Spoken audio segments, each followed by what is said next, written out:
Сәлеметсіздер ме, құрметті көрермендер? Сіздермен бірге Гөзәл айта алмаған сыр арнасына қош келдіңіздер. Жарық сәуле Данияр бош жолмен асықпай келе жатты. Иә, бүгін түнде жолы бола қоймады. Қыруар ақшасынан айырылып құтылып қалды. Анасына барудан да қайыр жоқ. Барса, баяғы бітпейтін ақыл кеңесімен ұлағатты сөздері басталады. Одан да бақилық болып кетсе игі еді. Қаншама жылдан бері ауырып жатыр, бірақ еш аттанар емес. Ол дүниелік болса қаншама мұра қалар еді. Ал клубтағылар болса мазаны алып бітті. Үстеме пайыз қосамыз деп қорқытып жатыр. Көлігін сатайын десе, ол да анасының атына тіркелген. Данияр ауыр күрсінді. Жарайды, бұны реттер. Мәңгі жасамас, 1 жылға жуық төсек тартып жатыр ғой. Әттең қол ұшын беретін сенімді адам болмады. Әрі бұл іске бару қорқынышты ашылып қалса ше. Темір тордың арғы жағына барғысы келмейді. Ол кенет тежегішті басып қалды. Көліктің алдына қайдан шыққаны белгісіз бір адам сап ете қалды. Өй, сорлай! Ол көліктен атып шықты. Өлгім келіп жүрме. Ақымақтың кесірінен сотталып кете жаздадым ғой. Жолаушы оған бош жанармен қарап. Кешіріңіз деді. Данияр оған жіті үңілді. Тоқта, сен әлгі. Бостандыққа шықтың ба? Анау басын изеді. Иә, әйеліме үйге келсем, ол жоқ, пәтерде сатылып кетіпті. Не үшін отырып едің? Ер адам оған оғаш қарап. Адам өлтіргенім үшін деді. Даниярдың қолдары дірілдеп кетті. Тыңда, сонда барар жерің, басар тауың жоқ болғаны ма? Солай сияқты. Ана адам ары қарай жүрмекші еді, Данияр оны тоқтатты. Бір ұсыныс бар. Жатын орнымен қамтылатын жұмыс. Көп төлей алмаймын, бірақ зәулім үй, ішер асың дайын болады. Әзілдеп тұрған жоқсың ба? Жоқ, әзіл емес. Көп ұзамай көлік қала сыртындағы үлкен, еңселі үйдің алдына келіп тоқтады. Бауыржан есімді әлгі адам терең тыныс алды. Ой-хой, керемет. Ал анаңыз қарсы болмай ма? Қарсы болмайды. Бұл жерге күтуші табу қиын. Жатып істейтіндер келгісі келмейді, ал қаладан қатынау тым алыс. Білмеймін, қолымнан келер ме екен. Әр сіз қорықпайсыз ба? Мен қаншама жыл қапаста отырып келдім. Мен ештеңеден қорықпаймын. Ал анама бұл туралы айтудың қажеті жоқ. Оның таңдау жасайтындай жағдайы жоқ. Данияр есікті ашып ішке кірді. Кезінде көз тартқан әдемі жиһаздар мен бөлмелердің қазір берекесі қашып шаң басып кеткен екен. Кім бұл? Бөлмеден әйелдің әлсіз дауысы шықты. Мама, бұл менмін. Есік алдына өте арық, өңі қуқыл тартқан әйел шықты. Жүзіне қарап жасын айту қиын. Қай жел айдап келді, балам? Анаңды қалай есің алдың? Мама, мен саған көмектесетін, бірге тұратын адам алып келдім. Рас па? Кенеттен мұндай қамқорлық қайдан пайда болды? Сания Мұратқызы ұлына күдіктене қарады. Мама, қойшы осыңды. Әйел бұрылып бөлмесіне кіріп кетті. Данияр артынан барған жоқ. Тағы да ақыл айта бастайды. Дегенмен ақша сұрау керек. Ол анасына қамқорлық жасап жатыр ғой. Анасы ақшаны бірден ұстатты. Бөтен адамның көзінше жанжал шығарғысы келмесе керек. Данияр бөлмеден атып шығып Бауыржанға. Ары қарай өзің ретте деді де, лезде ғайып болды. Бауыржан дәлізде аңтарылып тұрып қалды, сосын рюкзагын тастап үй иесі отырған бөлменің есігін қақты. Кіруге бола ма? Сания Мұратқызы диванда сүйеніп жатыр екен. Кіріңіз. Шыны керек, ұлымның сізді неге әкелгенін түсінбеймін. Өлім аузында жатқан әйелді баға қоймассыз. Неге олай дейсіз? Өлім аузында дейтіндей ештеңе көріп тұрған жоқпын, тек шаршаған әйелді көріп тұрмын. Әлім құрыды. Ұлым да анам тезірек кетсе екен деп жүрген шығар. Өзіңізді кінәлай бермеңіз. Бәлкім маған шай ұсынарсыз, сосын бәрін сөйлесіп, менің не істейтінімді ақылдасармыз. Сания Мұратқызы мұңды жымиды. Әзілдеп тұрсыз ба? Жоқ, әсте. Өзіңіздің тұра алмайтыныңызды білемін, бірақ үй иесінің рұқсатынсыз өз бетіммен әрекет ете алмаймын ғой. Өз үйіңіздей көріңіз. Егер тамақ пісіре алсаңыз, тіпті жақсы болар еді. Шынымды айтсам, нағыз дәмді ас ішпегелі қашан. Бір әйел аптасына 2 рет келіп асығыс-үсігіс бірдеңе жасап кетеді, бірақ маған ештеңе дәмді көрінбейді. Оның да кінәсі жоқ шығар, менің өзімде бір нәрсе бұзылған секілді. Бауыржан сыртқа шығып, жан-жағына қарап, ас үйге беттетті, біраз тұрып қалды. Ана келіп кететін әйелдің қолын сыбап тастау керек екен, мына жердің сиқын қашырыпты. Тек тарақандар ғана жетпей тұр. Шкафты ашып көрді. Шай мен қант бар екен. Тоңазытқышта кішкентай ірімшікпен кеуіп кеткен шұжық жатыр. Қызық, үй иесінде ақша бар сияқты, ал ана әйелдің дүкенге баруға ерінгені ме? Ол тапқан заттарынан тез арада ас дайындап, науаға салып бөлмеге әкелді.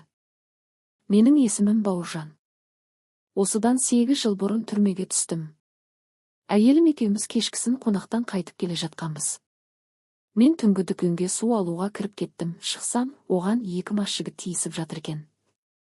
Кетулерін өтіндім, бірақ сөзге келмеді. Қысқасы, күшімді есептей алмадым. Жағдайлары нашар болды ма, әлде ашуға булығып кеттім бе?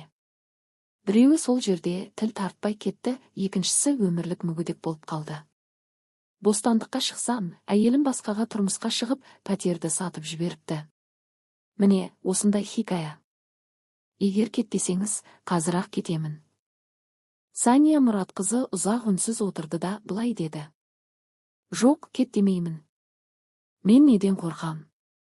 Абайсызда біреуді мерт қылсаңыз, бұл бәрін бірдей өлтіресіз деген сөз емес қой. Тіпті мені өлтіріп жіберсеңіз, сізге алғыс айтар ем.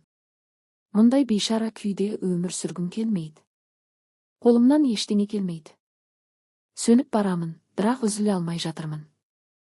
Бәрін мына мазасыздықтан құтқарсам ғой. Бұл не дегеніңіз? Білесіз бе, мен неге екенін білмеймін, бірақ біз бұны жеңе алатынымызға сенімдімін. Нені жеңеміз? Бауыржан жымиды. Бәрін. Үйді ретке келтіреміз, ауланы тазалаймыз, және емделуге қатты кірісеміз. Айтуды ұмытыппын, мен қапаста отырмай тұрып дәрігер болғамын. Кез келген аурудағы ең қорқынышты нәрсе үміт үзу. Еңсе түсіруге болмайды. Сания Мұратқызы мына оғаш адамға таңдана қарады. Өз өмірі асты үстіне шығып тұрса да, оны жұбатып қояды. Ол 45-46 жастарда болар. Өзі 47-де, бірақ өмір сүргісі келмейді. Ол осыдан 5 жыл бұрын жолдасы қайтыс болғанда сынып қалған еді. Ұлынан қолдау күтті, ал ол тек ақша мен еркіндікті ойлады. Оған анасының керегі де болмаған сияқты. Сания ұлы келген сайын оның әлі тірі екенін көріп, жанарынан өкініш байқайтындай болатын. Жолдасы Самат қайтыс болғаннан кейін осы жерге көшіп келген. 1-2 рет дәрігерге қаралды да, сосын бәрін тастады. Ештеңе қарамады. Ұлы тек ақша үшін келетін. Оларды тек ақша ғана байланыстыратын. Сондықтан Сания шоттарға жол ашпады. Өлгеннен кейін не істесе, оны істесін деп ойлайтын. Ал мына мүлдем бейтаныс, көшеден келген адам қаншама жоспар құрып тастады. Жарайды, не істесе де еркі білсін. Оған бәрібір еді. Үйде біреудің дыбыстары, жиһаздардың қозғалғаны естіліп жатты. Сания шыдай алмай таяғына сүйеніп сыртқа шықты да, аңтарылып тұрып қалды. Дәліз тап-таза, жарқырап тұр. Теледидар жаймен қосылып тұр, диванда көрпеше әдемілеп бүктелген. Мұның бәріне қалай үлгердіңіз? Бауыржан бұрылды. Ол ескі жейде мен шалбар киіп алыпты. Сания оған таңдана қарады.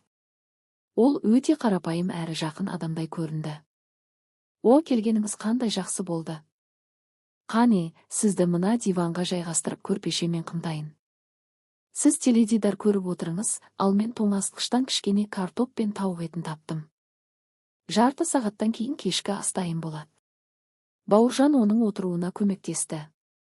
Сания тек таңданыспен көзін қағып тұрды. Сіз демала тұрыңыз, мен бөлмеңізді жинап шығамын. Жоқ, қойыңыз, әйел шошып кеткендей қарады. Сания Мұратқызы, ұмытпайық, мен сізде жұмыс істеймін, сондықтан қысылуды ұмытайық. Ол ауыр күрсінді.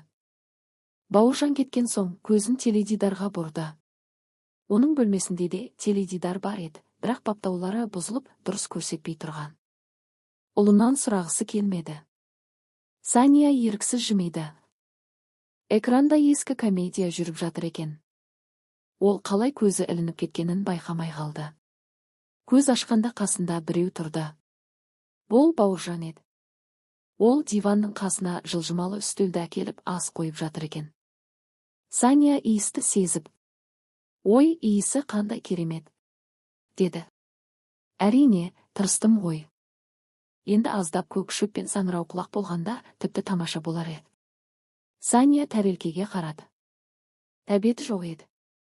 Сания Мұратқызы, қане, дәмін татып көріңізші, бәлкім ұнап қалар. Бауыржан асқа кірісті.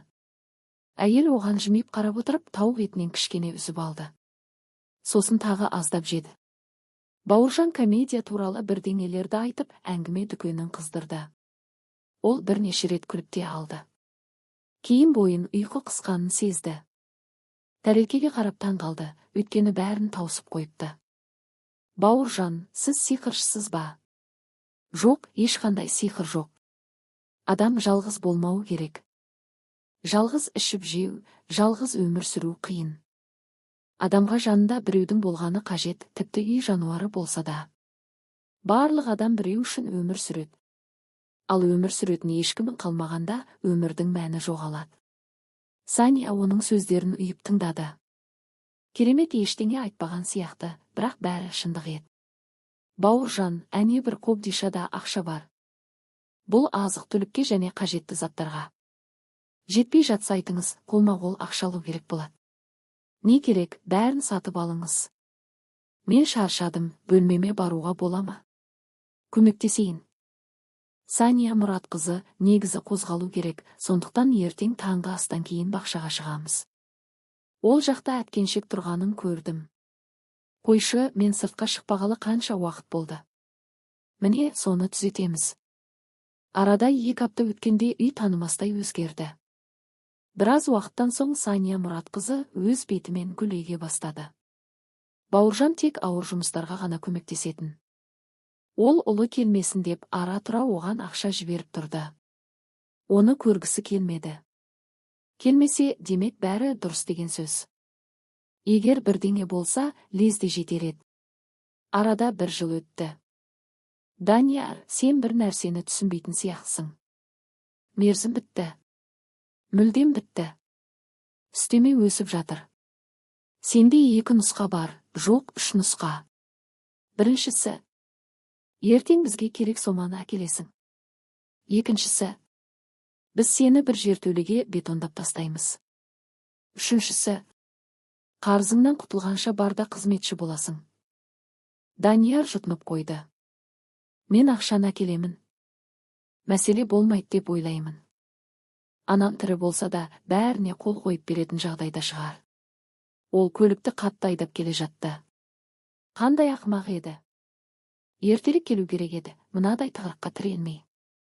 Бәлкім, әлгі сотталған неме бәрін тартып алған шығар. Ал Данияр бейхабар. Полициямен келу керек еді, оны бірден ұстап әкететіндей. Ал егер бәрі басқаша болса ше? Онда келісі оғаш көрінеді. Жарайды, барып көрер. Қазір ең бастысы анасы кереметтің күшімен тірі болса, ақша берсе болды. Егер дүниеден өтсе, хабарлар еді ғой. Ол үйдің қақпасына келіп тоқтады да аңтарылып қалды. Қызық, бір нәрсе өзгерген сияқты. Үй бұрынғыдай мұңды көрінбейді. Айнала гүл, терезелер айқара ашық. Бұл не сұмдық. Данияр көліктен шығып біраз тұрды да есікті итеріп аулаға кірді. Ой-хой. Жаңа жарық соқпақтар, жаңа үлкен әткеншек демалыс орны. Бұрын мұнда ештеңе жоқ еді. Әткеншектің артында үстел мен орындықтар тұр, сонда біреулер отыр. Мұнда не болып жатыр өзі? Әлгі күтуші біреулерді тұрғызуға келген бе? Өзін кім деп ойлап жүр? Данияр дауыстар шыққан жаққа қарай жүрді. Қазір бәрін реттейді. Оған қарап әлгі Бауыржан отыр екен. ал арқасымен бір әйел отыр. Шашы әдемі сәнделген, үстінде сәнді костюм. Бұл ішіп шай ішіп отыр еді. Мұнда не болып жатыр? Анам қайда?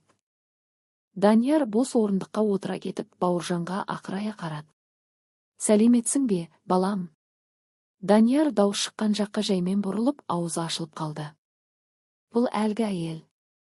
Мама, сен өз анаңды танымай қалдың ба? Ол ұлына мысқылмен қарады.